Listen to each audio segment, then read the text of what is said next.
This 21-year-old boy is brought into a prison where law means nothing, only power rules, and every inmate carves out his reputation in blood. The moment he steps inside, every prisoner becomes his enemy.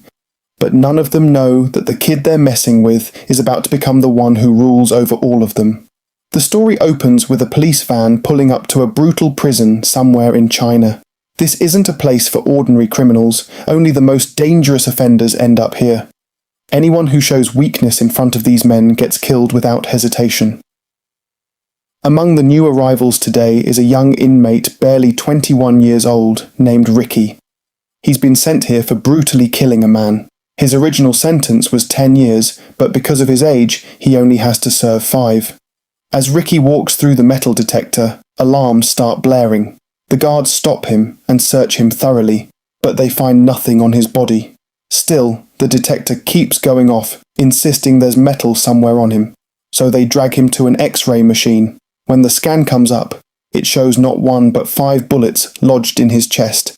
That's what's been setting off the alarm. The guards are stunned. How is it even possible for an ordinary man to be walking around with 5 bullets buried in his chest and still be standing, completely fine? One guard asks why he never had them removed. Riki tells him those bullets are a source of strength for his body. That's why he kept them in. We then learn that the prison is divided into 4 separate blocks, each one ruled by a dangerous inmate acting as its tyrant. Each of these 4 is a king of his own territory, doing whatever he wants, punishing whoever he pleases. No leader allows anyone under him to so much as breathe without permission, and every corner of this prison reeks of fear, blood, and cruelty. The next morning, everyone is going about their tasks when a prisoner named Samuel, leader of the West Block, walks in and starts beating an elderly inmate named Wing for disobeying him. Wing has spent his entire life inside these walls with no hope of ever walking free, knowing he won't survive long among these savage men. So he had carved a small toy out of scraps, hoping to give his son one last gift. But Samuel snatches the toy away. When Wing begs for it back, since he poured everything into making it, Samuel smashes it over his head, knocking him down and shattering the toy into pieces. Samuel warns him that if he ever crosses him again, he'll kill him outright. Wing, sick of years of humiliation, feels a fire of vengeance ignite inside him. He grabs a broken shard of the toy and lunges at Samuel, but one of Samuel's lackeys trips him, and Samuel slams the toy into his face, leaving him writhing in pain. A guard hears his screaming and comes over, but instead of helping, he tells the thugs to beat Wing even more before walking away. As Samuel struts off with his men, Riki suddenly appears and kicks his leg out from under him, sending his face straight into a row of sharp nails sticking out of the ground, which gouges out one of his eyes.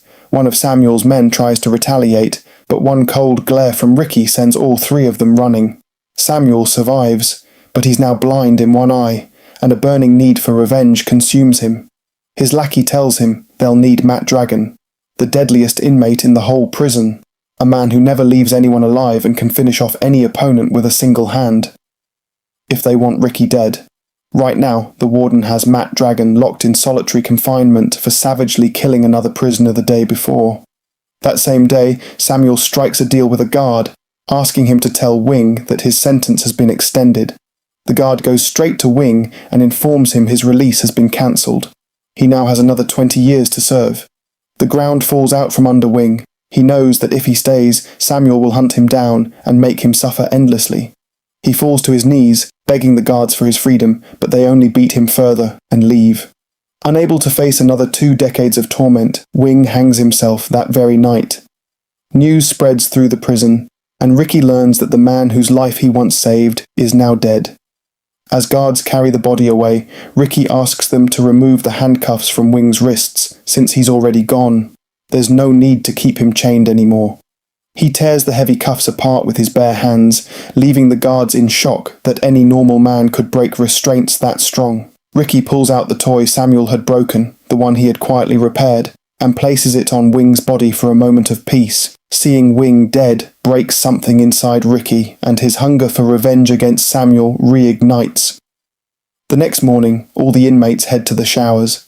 While Riki is bathing, Samuel keeps staring him down, and that's when the massive brute Matt Dragon shows up and lands a punch straight to Riki's face, sending him flying into a corner like a ragdoll. But Riki rises like a storm and drives a punch into Matt Dragon's stomach so hard it bursts open, killing him on the spot. Furious, Samuel rams a nail into Riki's hand, but Riki snaps every one of Samuel's fingers like twigs in response. Then, seizing his moment, Riki punches straight through Samuel's stomach, ending him for good. Every inmate watching is left frozen in disbelief.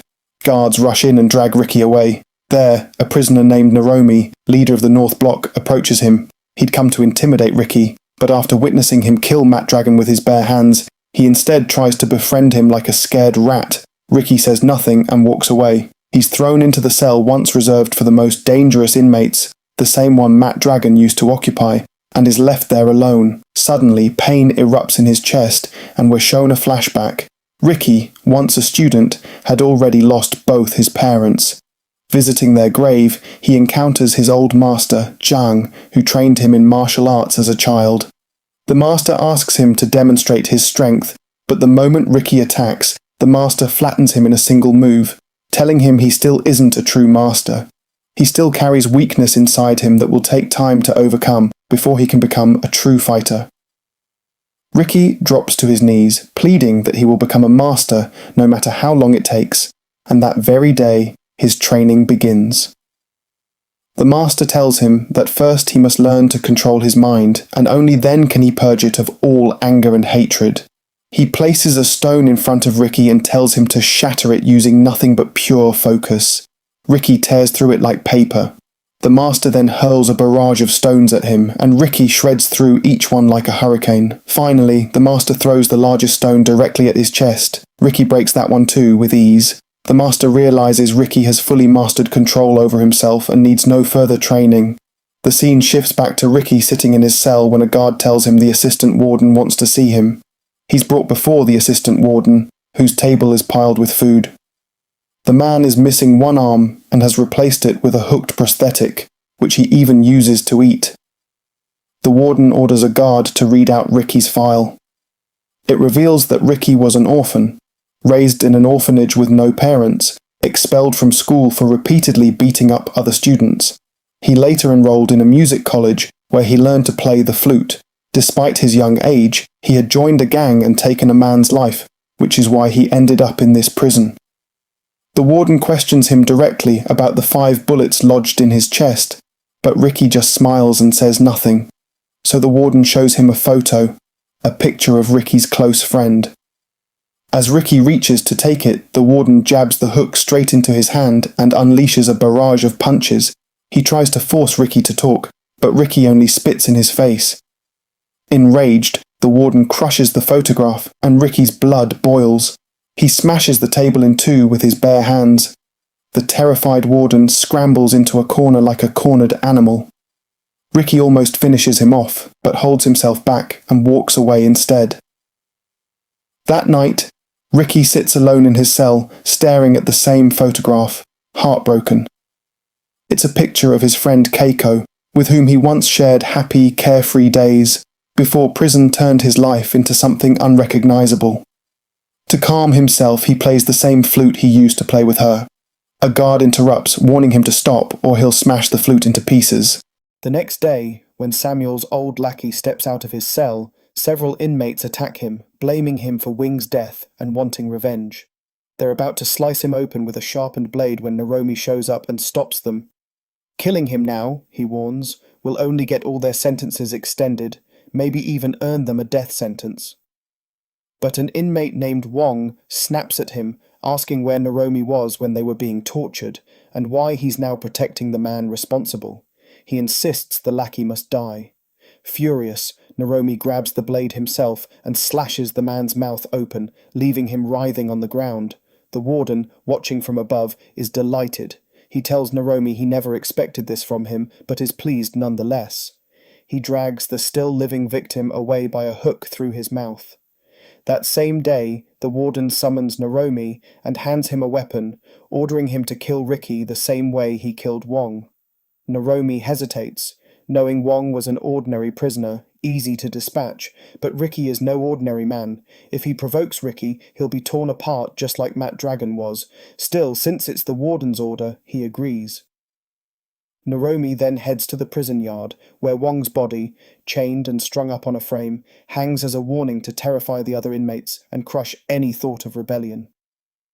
Seeing the body shakes Riki deeply. That's when Naromi attacks, and a brutal fight breaks out between them. Naromi kicks him hard, then throws crushed glass into Riki's eyes, blinding him completely. Taking advantage, he stabs Riki in the arm, dropping him to the ground. But Riki finds a water pipe nearby and breaks it open, using the gushing water to flush the glass from his eyes. Transformed once again into an unstoppable force, he tears into Naromi like a wild animal, smashing his head so hard one of his eyes pops out like a marble. The warden arrives just as Naromi collapses, his jaw dropping in disbelief. Riki quickly ties off his torn veins and prepares for another attack, but Naromi pretends to surrender, stabbing himself in the stomach instead. A trick. As Riki approaches, Naromi rips out his own intestines and wraps them around Riki's neck, but Riki lifts him up and slams a fist into his skull so hard it crushes every bone inside, killing him instantly. Riki lowers Wong's body, but it's already too late. Wong has died.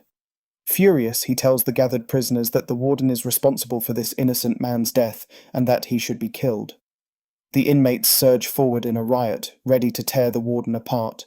But suddenly someone grabs a prisoner and crushes his skull, stunning everyone. It turns out 3 more block leaders are still alive. Since Naromi is now dead, only 3 remain. A woman named Cheng, who has the strange power of teleporting from place to place, a man named Kitama, and another named Brandon. The warden taunts Riki, daring him to kill these 3 if he has the nerve. Even Riki's allies urge him to finish them off, but Riki says nothing. He simply picks up Wong's body and starts to leave. The warden offers him a deal, become the new leader of the North Block since Naromi is dead, claiming he's never seen an inmate as powerful as Riki. Riki ignores him completely, unwilling to become a puppet dancing on the warden's strings. He's already shattered inside, knowing his own actions led to the deaths of so many around him. A boy locked away in the same prison has been watching Riki from a distance. When Riki plays a tune on a leaf, the boy tries to copy him but fails repeatedly. Riki sits beside him and teaches him how to do it. But the boy suddenly bursts into tears. When Riki asks why, the boy opens his mouth to reveal half his tongue has been cut out. It turns out the warden had a secret only this boy knew, so to silence him forever, he had his tongue cut out. Seeing this only deepens Riki's hatred for the warden. Riki hands the boy his flute, and when the boy plays it, and it actually works, he lights up with joy. In return, he gives Riki some leaves so he can also make music. But when Riki examines them, he grows suspicious, recognizing them as drug leaves. In reality, all 4 block leaders had been secretly growing and selling these leaves for serious money. Riki asks where he got them, and the boy says he took them from the West Block. Unseen above, the woman who runs the West Block, and secretly sells these very leaves, has been watching the whole exchange. She rushes to tell her crew that their secret is exposed, since the boy revealed it to Riki. She summons the boy, and one of her men hands him a knife, ordering him to kill Riki that very night or be killed himself by morning. The boy flatly refuses, so in a rage, the woman murders him brutally, leaving his mutilated body in the middle of the yard as a warning to terrify the other inmates. When Riki finds out, he rushes to the body, now ground to pieces by these monsters. Beside the corpse, he finds the very flute he had given the boy. Grief turns to rage as Riki mourns his friend. Meanwhile, the warden learns of the woman's crime and is furious with her. Elsewhere, Riki storms the entire drug field and burns it to ash. The woman races over too late. Every plant has already turned to cinders. Enraged, Riki tells her that just as she killed his friend, he'll make her suffer the same slow death. Just as the fight is about to begin, she blurs forward like a bullet and lands a devastating punch, sending Riki flying into a wall. Meanwhile, when other inmates realize fire is spreading rapidly through the prison grounds, they seize the chaos as their chance to escape, fleeing the building en masse, knowing this might be their only shot at freedom. The warden learns about everything happening and explodes with anger at the guard responsible. But then another guard rushes in to warn him that the head warden himself is arriving tomorrow. This news terrifies the assistant warden, knowing that if the head warden discovers what's happened here, both the inmates and he himself will face brutal punishment. Meanwhile, Riki has completely lost his will to keep fighting, until he remembers his master's teaching. When you sense you're about to lose to your enemy, never let them see your true strength. Instead, make them believe you've already surrendered, which will make them careless, and then gather all your power in one moment and strike. Riki follows this advice exactly, standing ready to attack once more. But then Brandon, another block leader, arrives and attacks Riki with ropes. His unique power lets him hurl ropes with deadly precision, each tipped with a massive sharp spike capable of piercing straight through a body. He lands one strike after another, pinning Riki's body with sharp spikes. Kitama then grabs hold of him too, about to finish him off. But at that exact moment, an alarm sounds, ordering everyone back to their cells under threat of being shot. Kitama ignores the warning, determined to settle his score with Riki, so the guards open fire on him, and everyone scatters. Kitama drags Riki into a cell, and the moment the door shuts, cement begins pouring in from both sides. A trap meant to bury them both alive in stone, orchestrated by the warden himself, desperate to finish Riki off by any means. But Riki smashes through the door and drags Kitama out with him too. The warden is stunned, never expecting Riki to save the very man who'd tried to kill him moments earlier. Still standing there, the combined weight of Kitama and the hardening cement drags Riki down, and both collapse. The assistant warden tells his guard that the head warden is arriving tomorrow, so all evidence of what's happened must be erased. He plans to deal with Riki personally once the warden leaves. The next day, everyone waits anxiously for the head warden's arrival. After hours pass with no sign of him, they collapse from exhaustion. Until finally, his car appears in the distance, putting everyone on high alert. The head warden Sheng arrives with his son, and the assistant warden informs him that a prisoner named Riki burned down the entire drug field the day before. Furious, the head warden is led to Riki's cell, where his body is encased in hardened cement. But Riki shatters the cement shell and lunges, grabbing the warden by the throat. Before he can finish him off, Kitama smashes through a wall to attack him from behind, pinning Riki's arms against the thick bars and unleashing a relentless barrage of punches that tear through his back. Despite Riki having saved his life earlier, Kitama shows him no mercy, about to crush his skull, until Riki musters his strength and lands a punch that rips open Kitama's throat. He follows with a strike to Kitama's hand, shattering every finger, finally killing him. Seeing this, the warden activates a hydraulic press from above, and as Riki tries to stop it, the warden shocks him with electricity, sending him crashing to the ground as the press descends toward him. But suddenly, the press stops and reverses. It's Kitama, still somehow alive, holding it back with his bare hands, having found mercy in his heart for Riki after Riki once saved his life. Seizing the chance, Riki breaks free and rushes to stop the press, calling for Kitama to climb out. But Kitama is too badly wounded to move, and as he loses his fight to survive, the press crushes him. As he dies, a photograph flies from his hand, a picture of him with his mother. Seeing this, Riki's fury toward the warden explodes. The warden hits another switch, and Riki falls into a pit below. He's then chained inside a freshly dug grave, and the warden orders every inmate to take turns burying him alive with dirt. 2 prisoners refuse outright, declaring they won't do this to Riki, so the warden has them shot dead on the spot. Terrified, the rest comply, burying him bit by bit. The warden tells Riki that if he survives 7 days buried like this, he'll set him free. Sheng then drives a bamboo stick into the grave so Riki can breathe through it once fully buried. That night, Riki's friends are devastated, knowing their own hands buried him. Outside, the East and West Block leaders sneak over and jam something into the bamboo tube to cut off his AI supply, hoping to finish him off underground. But the moment they leave, Riki snaps the bamboo stick in 2 from below. We then see a flashback. Riki's friend Keiko is walking home from school one day when she notices thugs lying in wait for her. As she turns to run, another grabs her and drags her into a hideout. Their boss wants revenge on Keiko because Riki had once beaten him badly because of her. Just before they can hurt her, she manages to escape and leaps from a building to get away. But the fall kills her. When Riki learns of her death, he's shattered inside. He eventually tracks down the man responsible, who fires shot after shot at him, none of which slow him down. Riki breaks his leg and crushes his skull, killing him instantly. And this is the very crime that landed him in this brutal prison.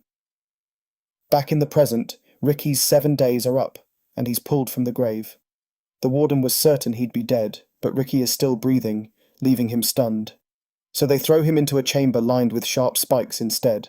The warden demands to know what kind of power lets him survive being buried alive without air, but Riki stays silent. The woman from the West Block arrives, holding a handful of blades. She forces them into Riki's mouth, tapes it shut, and slaps him repeatedly until his mouth is drenched in blood. When the warden removes the tape, Riki spits all the blades back at him, and they lodge straight into the warden's own face. Furious, they throw Riki into an empty solitary cell. That same day, a sympathetic prisoner sneaks in to bring him food. As he leaves, he's spotted by one of Naromi's former lackeys, who immediately alerts the warden. The warden storms into Riki's cell, but finds it empty, only chains left behind. In reality, Riki has been clinging to the ceiling above. The instant the warden steps inside, Riki drops down and beats him senseless. Stepping outside, Riki finds the sympathetic prisoner already dead, and his blood boils with rage. The warden flees, but downstairs, the other inmates surround him, and a full-scale battle erupts between guards and prisoners. Meanwhile, the warden is busy inspecting the prison, unaware of the chaos breaking out elsewhere. An inmate makes a remark behind his back that he overhears, and unable to tolerate it, he brutally cuts off the man's arm as a warning to anyone who might disrespect him again. That's when Riki shows up. The warden immediately fires at him, but Riki shoves Sheng in front of him, and the bullet hits Sheng instead, tearing through his stomach until it bursts. The West Block woman shows up and attacks Riki relentlessly, while Brandon hurls his spiked ropes at him, knocking him into a vat of boiling water where he writhes in agony. The woman tries to kick him while he's down, but Riki shoves her leg straight into the boiling water and snaps it. Terrified, Brandon tries to flee, but the warden shoots him down too, killing him instantly. Now it's just the warden and Riki, face to face. Riki leaps and delivers a flying kick that sends the warden crashing into a wall. But suddenly the warden begins to convulse and transforms before everyone's eyes into a massive monster, revealing that just like Riki, he too possesses a dark power that turns him into something inhuman. At first, the monster overpowers Riki completely, beating him mercilessly. But Riki uses his head, grabbing the creature and shoving it directly into a nearby industrial grinder, crushing it into pulp. Finally, Riki lifts the warden's severed head from the wreckage. Outside, the remaining guards and inmates are still locked in combat. Riki walks out holding the warden's severed head and announces to everyone that they're free. He hurls the head aside, then runs and smashes straight through the prison wall, breaking it apart, and along with him, every prisoner walks out free. And that's where the movie ends. If you liked this video, please like it and subscribe to our channel.